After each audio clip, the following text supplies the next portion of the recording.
What if I told you that Norway's peaceful countryside once hid a story of rebellion, inequality, and quiet defiance? Most people think of Norway and Sweden as neighboring countries with a friendly past, but here's the shocking part. They weren't always on good terms. In fact, their union was anything but equal. Imagine a nation forced into a partnership where every diplomatic decision was controlled by another, and rising frustrations threatened to tear them apart. This wasn't just history, it was a ticking time bomb. Now, what if I told you that Norway didn't fight for freedom with weapons, but with culture, pride, and diplomacy? And the way they pulled off this breakup is nothing short of genius. But how did they go from quiet dissatisfaction to full independence without triggering war? You're about to discover the untold truth behind Norway's bold escape from an unfair partnership. And trust me, it's not what you expect. Stick around, because by the end of this story, you'll see history in a whole new light. Picture this. It's 1814, and Norway is caught in the aftermath of a European power shuffle. Napoleon's defeat was supposed to bring peace, right? Not for Norway. As if trapped in a chess game played by giants, it was handed over to Sweden as a pawn, a diplomatic punishment for Denmark's alliance with the French emperor. But this wasn't just a friendly agreement. It was a calculated move. Sweden, fearing external threats, wanted Norway for defense, while Norway was left wondering how long it would stay in the shadow of a stronger neighbor. The seeds of diplomatic tensions and nationalism were quietly planted from day one. At first glance, things didn't seem so bad. Norway kept control of its own domestic matters, giving it a sense of autonomy. But make no mistake, Sweden held the reins where it mattered most: foreign policy control. Every international decision, every diplomatic maneuver rested in Sweden's hands. Imagine the frustration, knowing your future abroad was decided by someone else. That simmering discontent wasn't just an accident. It was the start of what would later spark calls for independence votes and the eventual dissolution of this uneasy partnership. And the inequality wasn't exactly hidden. In fact, it was practically waved in Norway's face. Norwegian ships, symbols of its maritime pride, were forced to fly the Swedish flag. Talk about a blow to national dignity. This wasn't just politics, it was personal. With each passing year, the imbalance grew more obvious. Norway, with its rising cultural pride and distinct identity, found itself stifled under Sweden's rule. The whispers of union collapse grew louder, while Norway's people quietly began to nurture dreams of something greater: true freedom. But here's where it gets really interesting. Beneath all the political drama, a deeper force was stirring. Norway's identity wasn't just defined by governance. It was tied to culture, pride, and an emerging sense of self. And so, as resentment brewed, something remarkable began taking shape. An era of cultural awakening, where art, literature, and national pride became Norway's quiet weapons in the struggle for independence. And trust me, things were just getting started. Now, if you thought Norway would simply blend into this union without resistance, think again. Sure, they shared a crown, but sharing power? Not so much. While Norway retained significant control over its internal affairs, Sweden held the upper hand where it mattered most: foreign policy control. Every diplomatic decision Norway hoped to make was filtered through Stockholm's lens. And with this unequal balance of power, it didn't take long for resentment to grow. Military disputes and debates over representation started bubbling beneath the surface. The thing is, unequal partnerships are like cracks in a dam. They may start small, but over time, those cracks widen, letting tensions seep through. Norway may have had a say in domestic matters, but internationally, it was kept on a tight leash. Decisions involving war, trade, or foreign alliances rested solely with Sweden. This wasn't a true partnership. It was domination dressed as unity. And as Norway's frustration simmered, so did the desire for democratic reforms and equality on a larger scale. Adding insult to injury, Sweden's dominance wasn't subtle. Norwegian ships, which were the pride of the nation, were forced to sail under the Swedish flag, a stark symbol of their second-class status. Imagine being a seafaring nation whose very identity was tied to the ocean, only to have another country's flag fluttering on your ships. It wasn't just humiliating. It was a reminder that Norway's place in the Union was always going to be the lesser half. No wonder whispers of Union collapse started spreading like wildfire. So, where does this lead? Norway's growing dissatisfaction wasn't just about politics. It became a matter of national pride. People began to ask themselves, how long can we accept this inequality? And that question didn't just go unanswered. It started to drive a cultural revolution. Curious to see how Norway turned the tides in its favor? Stick around by hitting that subscribe button and join us in unraveling even more incredible moments in history. Trust me, you won't want to. But the inequality didn't stop at politics. It became blatantly symbolic. Picture Norwegian ships, proud vessels representing centuries of maritime heritage, being forced to fly the Swedish flag. That wasn't just a minor inconvenience.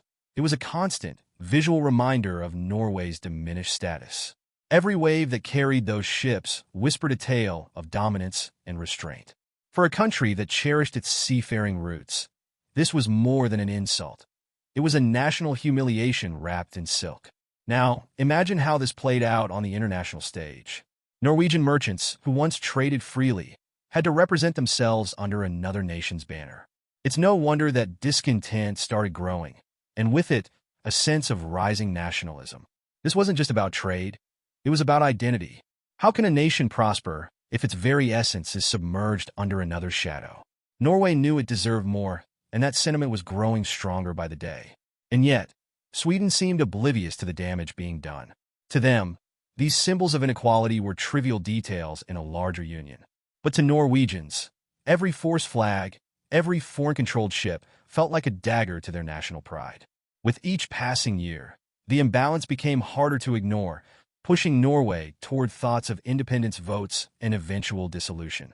Bit by bit, the foundation of this union began to crack under the weight of symbolic oppression. So, what happens when a nation's pride is continuously tested? People start to push back, but not with violence, at least not yet. Instead, they fought with identity, culture, and pride, setting the stage for something even bigger. And trust me, what came next shook the very core of this unequal partnership. Naturally, symbolic inequality alone couldn't keep this fragile union together.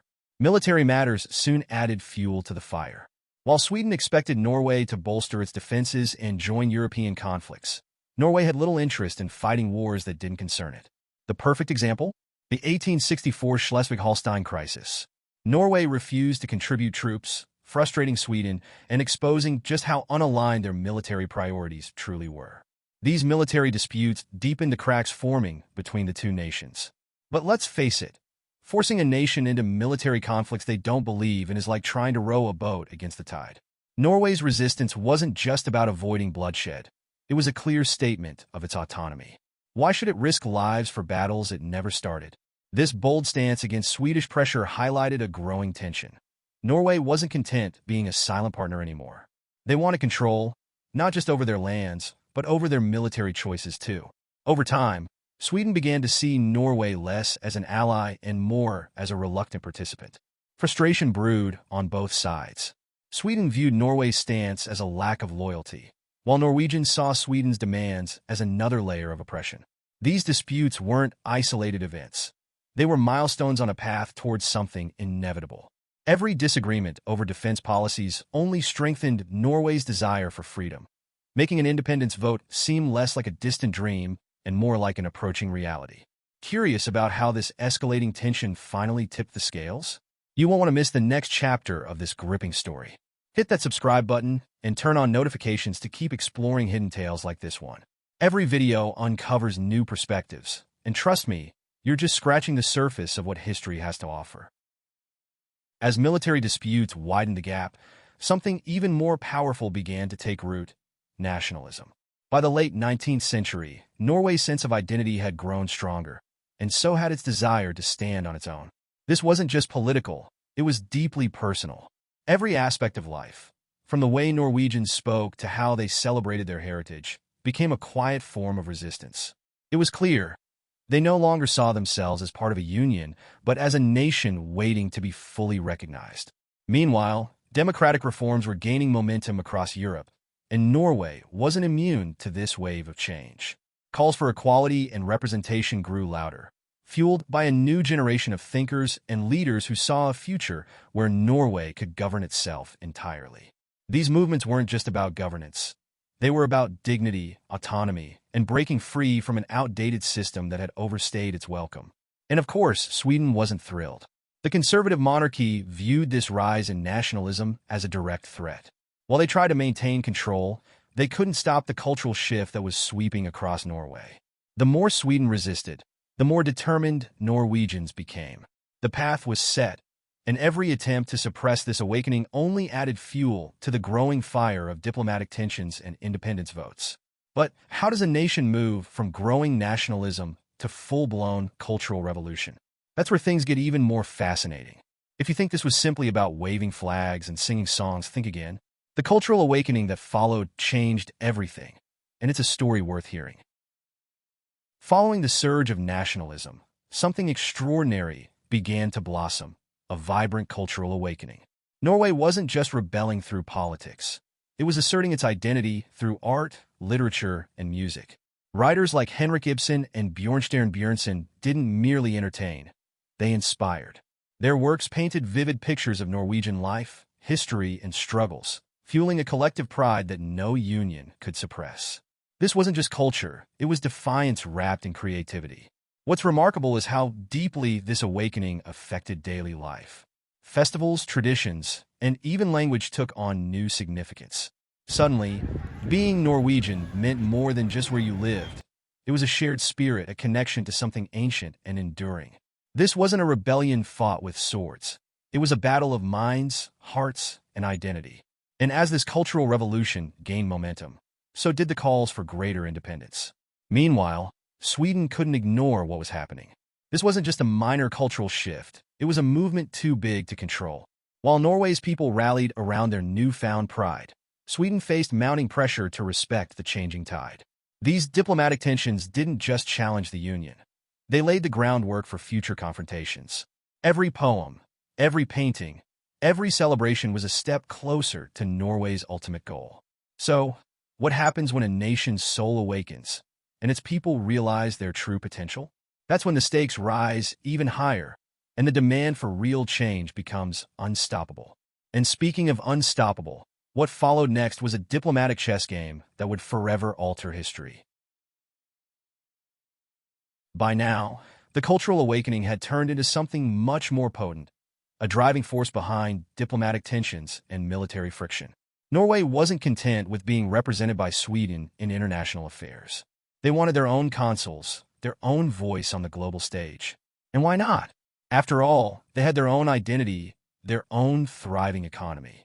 Yet, every request for diplomatic autonomy met fierce resistance from Sweden, escalating the conflict. This wasn't just about diplomacy. It spilled over into defense policies too.